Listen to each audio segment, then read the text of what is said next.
2 Samuel chapter 14 verse 1 through chapter 15 verse 22. Now Joab the son of Zeruiah knew that the king's heart went out to Absalom. And Joab sent to Tekoa and brought from there a wise woman and said to her, "Pretend to be a mourner and put on mourning garments. Do not anoint yourself with oil, but behave like a woman who has been mourning many days for the dead. Go to the king and speak thus to him." So Joab put the words in her mouth. When the woman of Tekoa came to the king, and she fell on her face to the ground and paid homage and said, "Save me, O king." And the king said to her, "What is your trouble?" She answered, "Alas, I am a widow. My husband is dead, and your servant had 2 sons, and they quarreled with one another in the field. Then there was one to separate them, and one struck the other and killed him. And now the whole clan has risen against your servant, and they say, 'Give up the man who struck his brother, that we may put him to death for the life of his brother whom he killed.' And so they would destroy the heir also. Thus they would quench my coal that is left, and leave to my husband neither name nor remnant on the face of the earth." Then the king said to the woman, "Go to your house, and I will give orders concerning you." And the woman of Tekoa said to the king, "On me be the guilt, my lord the king, and on my father's house. Let the king and his throne be guiltless." The king said, "If anyone says anything to you, bring him to me, and he shall never touch you again." Then she said, "Please let the king invoke the Lord your God, that the avenger of blood kill no more, and my son be not destroyed." He said, "As the Lord lives, not one hair of your son shall fall to the ground." Then the woman said, "Please let your servant speak a word to my lord the king." He said, "Speak." And the woman said, "Why then have you planned such a thing against the people of God? For in giving this decision, the king convicts himself. Inasmuch as the king does not bring his banished one home again, we must all die. We are like water spilled on the ground, which cannot be gathered up again. But God will not take away life, and he devises means so that the banished will not remain an outcast.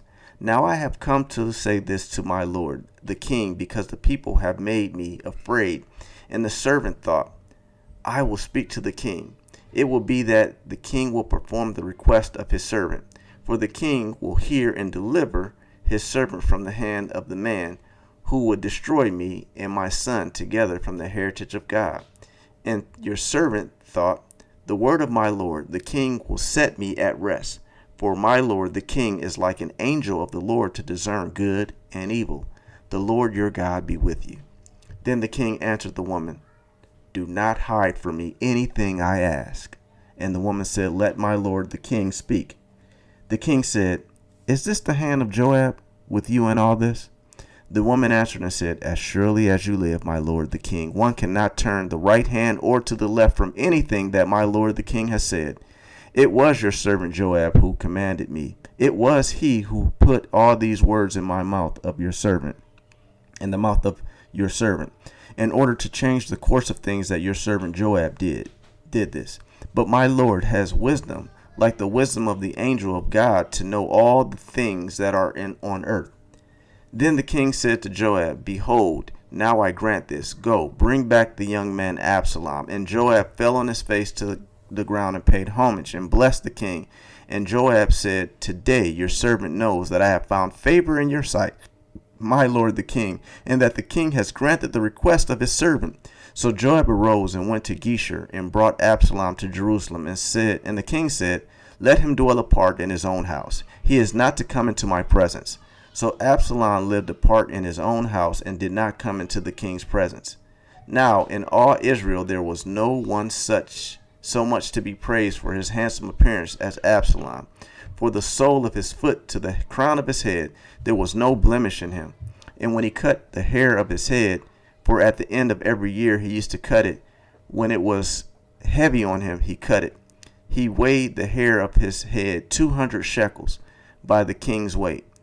There were born to Absalom 3 sons and 1 daughter, whose name was Tamar. She was a beautiful woman.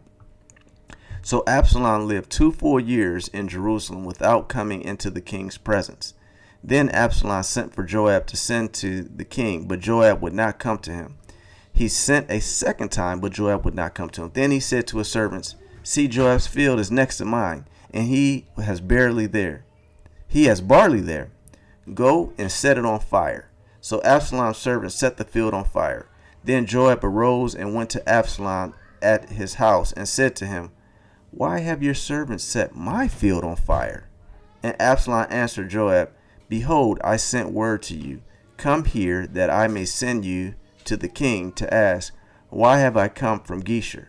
It will be better for me to be there still.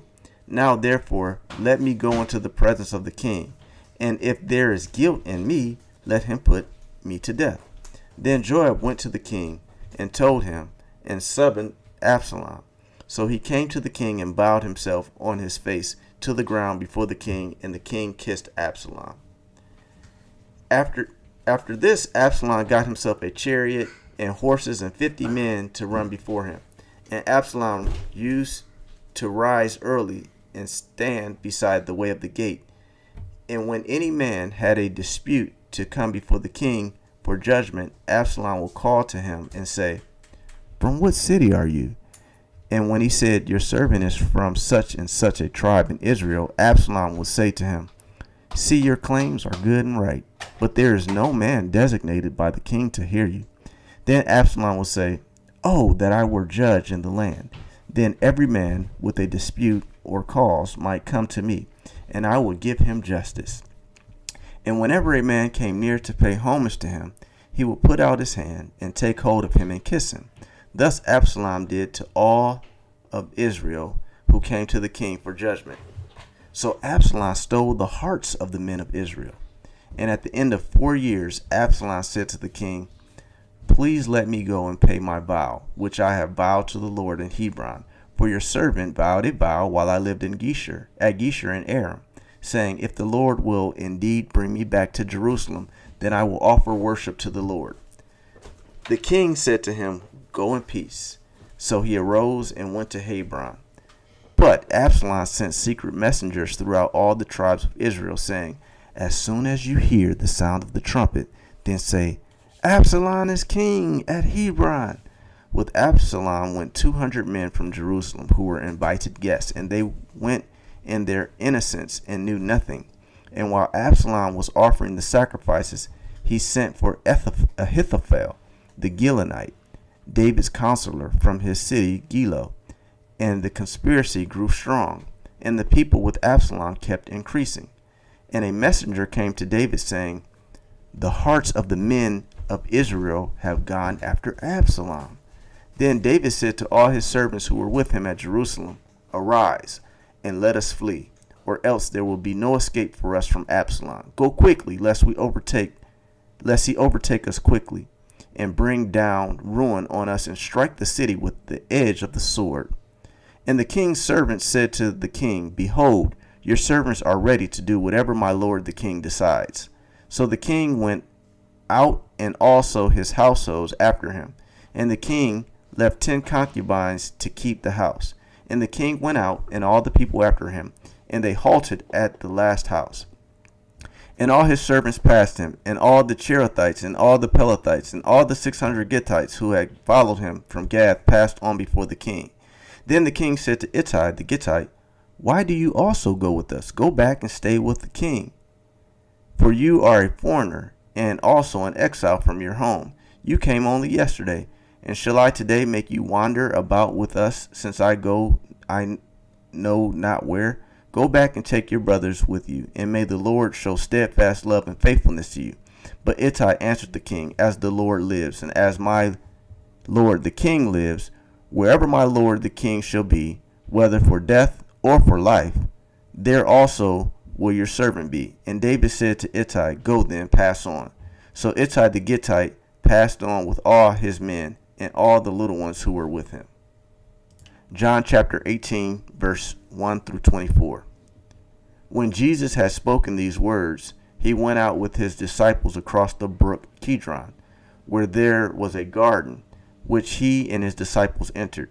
Now Judas, who betrayed him, also knew the place, for Jesus often met there with his disciples. So Judas having procured a band of soldiers, and some officers from the chief priests and the Pharisees went there with the lanterns and torches and weapons. Then Jesus, knowing all that would happen to him, came forward and said to them, "Whom do you seek?" They answered him, "Jesus of Nazareth." Jesus said to them, "I am he." Judas, who betrayed him, was standing with them.